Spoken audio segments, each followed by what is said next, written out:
नमस्कार दोस्तों, स्वागत है आपका हमारे YouTube channel exam warriors begins में। आज लेकर के आए हम इतिहास का भाग 17, जिसमें चल रहा है गांधी युग। 1917 से 1947 के बीच में गांधी जी के द्वारा जितने भी अटेम्प्ट्स किए गए थे, उन सभी विषयों के ऊपर हम यहाँ पे डिस्कस कर रहे हैं। गांधी युग से संबंधित ये आज चौथा वीडियो है और हर वीडियो से मैंने 20-20 क्वेश्चन करा रखे हैं। तो ये सारे वीडियोस आपके आने वाले सभी एग्जाम्स, चाहे वो यूपीएससी हो, RO, ARO, SSC, railway, banking, state PSC, CDS, NDA, SSC, CGL, CHSL, patwari, तमाम एग्जाम जहां पर स्टैटिक जीके पूछा जाता है, उन सभी जगहों पे आपके ये इंपॉर्टेंट क्वेश्चंस आ सकते हैं, इसलिए आप इनको जरूर करा करें। आप मुझे मेरे फेसबुक पेज पे फॉलो कर सकते हैं, ट्विटर पे मुझे आप फॉलो कर सकते हैं। इसके अलावा वीडियो की पीडीएफ और लिंक आप मेरे टेलीग्राम चैनल से ज्वाइन कर सकते हैं। तो चलिए शुरुआत करते हैं आज के अपने पहले क्वेश्चन को। और पहला क्वेश्चन है, ब्रिटिश सरकार ने पहली बार यह घोषणा की कि उनकी मंशा भारत में धीरे धीरे एक उत्तरदायी सरकार बनाने की है। कब किया गया था और कब किसके माध्यम से किया गया था, ये आपको यहाँ पे आंसर करना है। तो देखिए, इसका जो करेक्ट आंसर है वो है अगस्त 1917 की जो घोषणा की गई थी ब्रिटिश सरकार के द्वारा, और उसमें उन्होंने ये बात कही थी। चलिए आगे क्वेश्चन है, अगला प्रश्न है, चौरी चौरा जो कि काफी ही एक इम्पोर्टेंट इंसिडेंट है इंडियन हिस्ट्री में, जो कि एक इम्पोर्टेंट रोल प्ले करता था, और इसकी वजह से जो गांधी जी ने अपने आंदोलन को वापस ले लिया था, चौरी चौरा में ये इंसिडेंट हो गया था। ये जो स्थल है वो कहाँ पर है, ये आपको बताना है ना। वहाँ पे पुलिस थाने में आग लगा दी गई थी, पुलिसों की जान चली गई थी, और जिसकी वजह से नॉन कोऑपरेशन मूवमेंट जो गांधी जी ने स्टार्ट किया था, उसको गांधी जी ने वापस ले लिया था। तो ये जो स्थल है वो उत्तर प्रदेश के गोरखपुर जिले में स्थित है, वहां पर ये चीजें हैं। ठीक है, चलिए आगे देखते हैं। अगला प्रश्न है, किसने कहा मध्य रात्रि की टकोर पर जब संसार सोता है, भारत अपने जीवन व स्वतंत्रता के लिए जाग उठेगा, है ना। तो ये उस समय की लाइन है जब इंडिया, भारत जो था वो फ्रीडम हो रहा था, फिर स्वतंत्रता भारत को मिल गई थी, अब उसे सेलिब्रेट करने की बारी थी। 15 अगस्त 1947 रात 12 बजे ठीक जो जवाहरलाल नेहरू थे वो अपना स्पीच दे रहे थे, और उस स्पीच में उन्होंने ये लाइन बोली थी। चलिए आगे देखते हैं, अगला प्रश्न है, who lives if India dies, है ना। ऐसा कहने वाला व्यक्ति कौन था, इसके बारे में आपको बताना है कि वो अगर इंडिया ही डाई कर जाएगा तो जिएगा कौन, है ना। तो ये जो लाइन है, who lives if India dies, ये लाइन है जवाहरलाल नेहरू का। ठीक है, और ये भी उसी वक्त जब 15 अगस्त का इन्होंने स्पीच दिया था, उस टाइम की ये लाइन है। तो ये सभी जो इम्पोर्टेंट क्वेश्चंस हैं बार बार एग्जाम में पूछे जाते हैं, आप इन्हें अच्छे से प्रिपेयर करिए और अपने जीके को बूस्टअप करिए, और तमाम जितने भी एग्जाम्स आप देते हैं, उन सभी पेपर्स में अपना जीके का झंडा गाड़िए। ओके, चलिए देखते हैं, भारत में जब क्रिप्स मिशन आया, उस समय भारत का वायसराय कौन था, है ना। तो भारत में जब क्रिप्स मिशन आया था अप्रोक्स 1942 में, उस समय जो भारत का जो लीडर था, यानी कि वायसराय जो था, वो कौन था, लॉर्ड लिनलिथगो। यहाँ पे दोनों ऑप्शन ऑप्शन जो है सेम हो गए हैं, तो आप दोनों में से कोई भी लगा सकते हो। तो यहाँ पे लॉर्ड लिनलिथगो जो था, वहाँ पे भारत का वायसराय था। चलिए आगे देखते हैं, अगला प्रश्न है, गांधी जी भारतीय राष्ट्रीय कांग्रेस के अध्यक्ष कितनी बार बने थे, है ना। तो देखिए, गांधी जी भारतीय राष्ट्रीय कांग्रेस के अध्यक्ष जो थे सिर्फ एक ही बार बने थे, वो भी कौन से जगह पे था, ये आपको कमेंट में करना है। ठीक है, गांधी जी राष्ट्रीय कांग्रेस के अध्यक्ष बने थे, और वो भी सिर्फ एक बार, और वो जगह कौन थी और डेट कौन सा था, है ना, वो आपको आंसर कमेंट में करना है। देखते हैं कितने लोगों का आंसर सही होता है। अगला क्वेश्चन है, इनकलाब जिंदाबाद का नारा किसने दिया था, है ना। तो इनकलाब जिंदाबाद काफी ही फेमस नारा है, और ये कहने वाले कोई और नहीं बल्कि भगत सिंह जी थे, जिन्होंने जब कोर्ट में बम फोड़ा था उन्होंने, और वहां पर जाकर के पर्चे उड़ाए थे, और उस पर्चे उड़ाते वक्त उन्होंने बोला था इनकलाब जिंदाबाद, और इसको काफी ज्यादा फेमस किया। अगला प्रश्न है, 8 निम्नलिखित में से कौन भारत छोड़ो आंदोलन में शामिल नहीं था, है ना। तो भारत छोड़ो आंदोलन जो कि 1942 में गांधी जी के द्वारा पुणे से स्टार्ट किया गया था, इसमें बी आर अम्बेडकर जी शामिल नहीं थे। ठीक है, आगे देखते हैं, अगला प्रश्न है, भारत की आजादी के समय कांग्रेस के अध्यक्ष कौन थे। तो यानी कि 1947 में कांग्रेस के जो अध्यक्ष थे वो कौन थे, वो थे जीबी कृपलानी जी, आप इन्हें याद रखिए।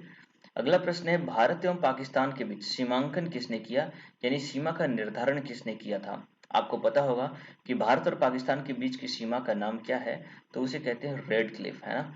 और रेड क्लिफ इसको इसलिए बोला जाता है क्योंकि सर सिरिल रेड क्लिफ के द्वारा इस लाइन को ड्रॉ किया गया, इसे बनाया गया था और इस वजह से इस लाइन को रेड क्लिफ लाइन बोली जाती है। इसके अलावा आपको पता होगा कि भारत और चाइना के बीच की जो लाइन है उसे मैकमोहन रेखा कहते हैं। ठीक है, आप इसे याद रखिए, इन लाइनें बार बार पूछी जाती हैं एग्जाम्स में। महात्मा गांधी ने हिंद स्वराज की रचना की थी जब वे हिंद स्वराज की रचना कब किए थे महात्मा गांधी जी? जब वो जहाज से इंग्लैंड से दक्षिण अफ्रीका की यात्रा कर रहे थे, उस समय उन्होंने हिंद स्वराज की स्थापना की थी। इंडियन लिबरल फेडरेशन की स्थापना किसने की थी, है ना? इंडियन लिबरल फेडरेशन ILF की स्थापना किसने की थी? तो इसका जो करेक्ट आंसर हो जाएगा CN बनर्जी ने। ठीक है, CN बनर्जी ने इंडियन लिबरेशन फेडरेशन की स्थापना की थी। अगला क्वेश्चन है, दक्षिण अफ्रीका में महात्मा गांधी द्वारा प्रकाशित पत्रिका का नाम था। देखिए, महात्मा गांधी को सबसे पहले सत्याग्रह और मूवमेंट जो था वो दक्षिण अफ्रीका से ही किया था, क्योंकि उनके साथ वहां पे बहुत सारे भेदभाव किए गए थे और एक बार ट्रेन से उन्हें बाहर धकेल दिया गया था, जिसकी वजह से उन्हें काफी ठेस पहुंची थी और उन्होंने ये प्रण किया था कि न सिर्फ भारत से बल्कि अफ्रीका से अंग्रेजों को भगा के रखेंगे, है ना? तो अफ्रीका में अंग्रेजों के साथ हुई उनकी झड़प भारत तक लेकर के आई और भारत में उन्होंने अपना सारा जीवन समर्पित किया भारतीय स्वतंत्रता संग्राम में। तो इस तरीके से महात्मा गांधी जी ने वहां पर इंडियन ओपिनियन नाम से एक पत्रिका लिखी थी, क्योंकि वहां पर इंडियंस भी बहुत सारे थे और उनकी ओपिनियंस को लेकर के महात्मा गांधी जी ने एक पत्रिका प्रकाशित की थी। अगला प्रश्न है, सविनय अवज्ञा आंदोलन 1930 की पराकाष्ठा में गांधी जी ने किसके साथ समझौते पर हस्ताक्षर किया था? देखिए, सविनय अवज्ञा आंदोलन, जिसको नमक आंदोलन भी बोला जाता है, और इसके लिए गांधी जी ने दांडी में नमक उठा ले करके नमक बनाने के कानून को तोड़ा था और जिसकी वजह से उन्होंने सविनय अवज्ञा आंदोलन की शुरुआत की थी। यह आंदोलन 1930 में शुरू किया गया था, जिसका उद्देश्य था कि हम टैक्स नहीं चुकाएंगे, जो हमारी नीड है, हमारी जो जरूरत है इसके लिए। तो हालांकि ये जो मूवमेंट था काफी ज्यादा फेमस हुआ, बहुत सारे लोगों का सपोर्ट मिला और अपनी पराकाष्ठा पे हुआ, जिसमें बहुत सारे लोग जेल में भी भरे गए थे, अंग्रेजों ने जेल में डाला था। और क्योंकि अंग्रेजों की अब हार लगभग लग रही थी और अंग्रेजों को लगने लगा था कि ये मूवमेंट काफी आगे तक बढ़ जाएगा, इसकी वजह से उस समय जो लॉर्ड इरविन था, उसने महात्मा गांधी के साथ एक समझौता किया, जिसमें आंदोलन को वापस लेने तथा जितने भी कैदी थे उन सभी को छोड़ने की बात कही गई थी। तो ये जो हुआ था लॉर्ड इरविन के साथ हुआ था। चलिए, आगे प्रश्न है, 1932 में अखिल भारतीय हरिजन संघ के संस्थापक कौन थे? तो महात्मा गांधी जी ने 1932 में हरिजन संघ की स्थापना की थी। अगला प्रश्न है, कहाँ 21 अक्टूबर 1943 को स्वतंत्र भारत की आजाद हिंद सरकार की घोषणा की गई थी?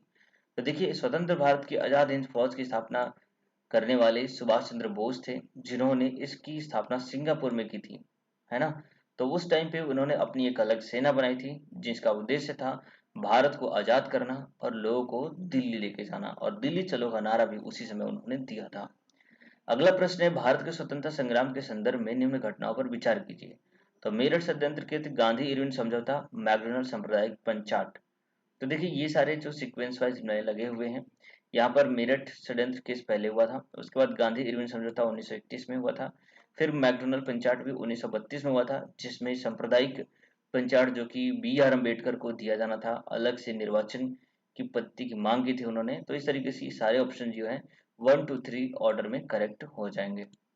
अगला प्रश्न है, भारतीय स्वतंत्रता संग्राम के दौरान साइमन कमीशन की नियुक्ति निम्न उद्देश्य के लिए हुई थी। तो देखो, साइमन कमीशन भारत में आया था 1928 में और इसके विरोध में बहुत सारे यहाँ पे नारे लगे थे। साइमन गो बैक का नारा लगा था और उसे यहाँ पर काम करने का मौका नहीं दिया गया था, जिसमें कई सारे लीडर्स जो थे वो विरोध प्रदर्शन कर रहे थे और उसी में लाला लाजपत राय की लाठी चार्ज होने की वजह से मौत भी हो गई थी। ठीक है, जिसकी वजह से चंद्रशेखर आजाद ने कहा था कि उन्होंने कहा था, लाला लाजपत राय ने कहा था कि उनके शरीर पर पड़ने वाली एक एक लाठी अंग्रेजों की ताबूत की कील साबित होगी, ऐसा कहे थे और उनकी मृत्यु हो गई थी 12 दिन बाद। उसी का बदला लिया था जो भगत सिंह जी थे ने, उन्होंने सैंडरसन को गोली मारकर उसकी बदला ले ली थी। ठीक है, तो 1919 में के सुधारों की प्रगति की समीक्षा के लिए ये जो साइमन कमीशन था वो भारत आया था, जिसका उद्देश्य था कि सुधारों में कितनी प्रगति हुई है इसके बारे में देख रेख करना।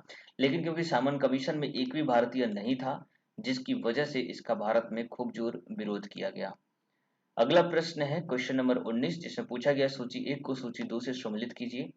The Indian struggle, Indian in transition, wake up India, transfer, ये बुक्स नेम है और ये बुक रचने वाले कौन कौन है उनके नाम यहाँ पे दिए गए हैं। तो देखिए इनको मैच करते हैं। तो द इंडियन स्ट्रगल किसने लिखा था? सुभाष चंद्र बोस ने लिखा था। इसके बाद इंडिया इन ट्रांजिशन की बात करें तो इसके लिखा था एम एन रॉय ने। और इसके बाद जो ऑप्शन नंबर सी है यानी कि वेकअप इंडिया, और इसको लिखने वाले कौन थे? एनी बेसेंट थी। और ट्रांसफर ये बुक का नाम है, और ट्रांसफर जो बुक है उसको लिखने वाले कौन थे? वीपी मेनन। तो ऑप्शन नंबर ए जो करेक्ट हो जाएगा, यानी कि पहले का 4, बी का सेकंड, ठीक है, पहले का 4, बी का सेकंड और सी का थर्ड ऑप्शन है, डी का फर्स्ट। ऑप्शन नंबर डी जो है वो करेक्ट आंसर हो जाएगा।